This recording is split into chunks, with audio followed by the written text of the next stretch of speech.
Mark Zuckerberg, Mr. Facebook. You might have saw this last week. He is very white. He's extremely white.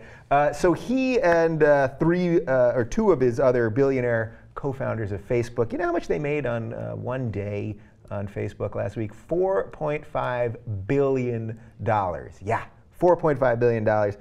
So this is one day last week. Zuckerberg gained $3.2 billion himself, elevating his fortune to $27.4 billion. He added $12.4 billion to his net worth last year. Dustin Moskowitz, co-founder of Facebook, gained $940 million. He's the youngest billionaire on Earth. I like how we put on Earth there. Mars, a whole other situation. And at 29 years old, is 8 days younger than Zuckerberg. And Sheryl Sandberg, Facebook's COO, became one of the world's youngest female billionaires. Just a couple other numbers for you. Facebook rose 14.1%, the stock that is, to $61.08. And this followed quarterly results where the revenue rose 63% to $2.59 billion. Of course, Zuckerberg has donated a lot of money. He just donated $1 billion to Silicon Valley Communication Foundation. They're putting computers and things so they can watch us all the time and all that kind of stuff. Okay. Should we be angry at these people that not the 1%? We've talked a lot about it on the show that the 1% is something like $300,000. So it's not the 1%, but should we be a little annoyed at the, say, 0.0001%? The guys, the billions and billions. And wasn't there someone that said that he has more wealth than anyone could know what to do in one lifetime? Wasn't there? I'll say I said that because, yeah, what could you do with all that money? I mean, even if he does good stuff with all this money, I'm not besmirching the good name of Mark Zuckerberg, but even if he's doing good stuff with it, it's too much, right? Like, how do we decide what's too much?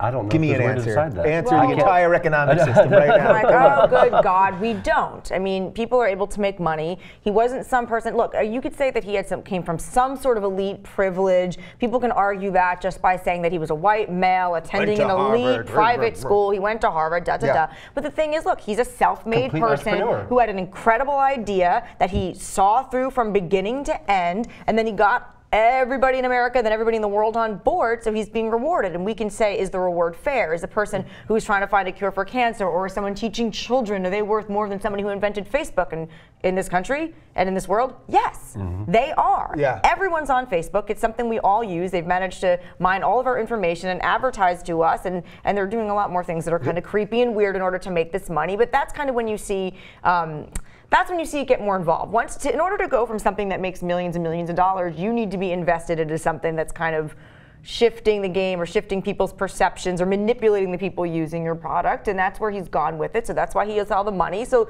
again, the only way to shut down somebody making $1 gazillion is by people saying, nah, I don't want to use Facebook anymore. But who else is going to regulate it? Like the government? Right, and believe me, I'm on board that libertarian strain of like, he built it, like it's his, let him do it. But it seems to me we have such an income inequality thing right now, and Obama's making that, what he says is going to be like the last 3 years of his presidency and all that, I feel like we're gonna start having riots on the streets when people really figure out the meat cake situation. Yeah. Well, look, Zuckerberg represents what people want. The reason why people don't riot is the idea that someday they'll be part of the 1%. Yeah. The reason why most people aren't angry with the 1% is because in their head they imagine that it's only a few years or that one bright idea until they become part of it. So that's why. Yeah.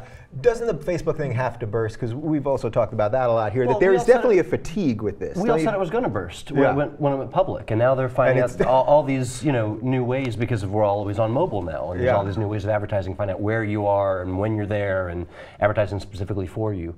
That was, I think, why they got why their revenue went up so much, is their advertising dollars are huge because of the mobile content. Right. Well, they have Facebook Paper also now, so which that came out the other day. Now they have all the journalists knowing and all the big news companies knowing that they can kind of sort and sift through what Facebook decides to show to people. So now Facebook's controlling the information that a certain demographic of people receive. So Facebook has a lot of control. Now that internet neutrality's gone, that'll also be the way the internet works. Yeah, we're going to talk more about net neutrality. We did it last week, but that's a whole other thing. So do you think that the NSA stuff and the spying stuff and the privacy stuff maybe will sort of begin the ending of Facebook? That maybe we're finally getting to the point where we don't want to share everything and we feel like we don't know what we're sharing. So maybe seeing that information, and who's seeing it and who's using it, and Facebook's close with the government and all kinds of stuff. So that maybe people will pull back and then ultimately get off Facebook. I don't know, because we live in such a a celebrity culture, and I think that Facebook is a way for your common person to become their own celebrity. You know, they're able to post and show their life, and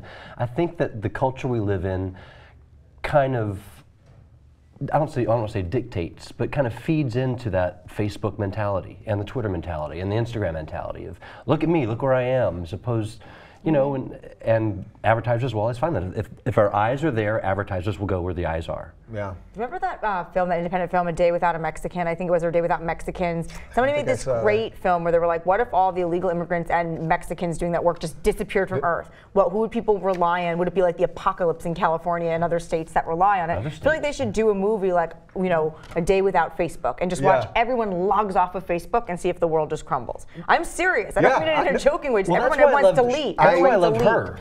Because her showed how isolated our world can become when we're all focused on, you know, thinking we're connecting to everybody, but we're just stuck in this little isolated, insular world. All right, well, maybe we can start a trend right here. I actually like that idea. Can we do a day with no social media? I will put down Twitter for a day if you guys are into it. Comment down below, and maybe we'll start a trend. What would the hashtag be?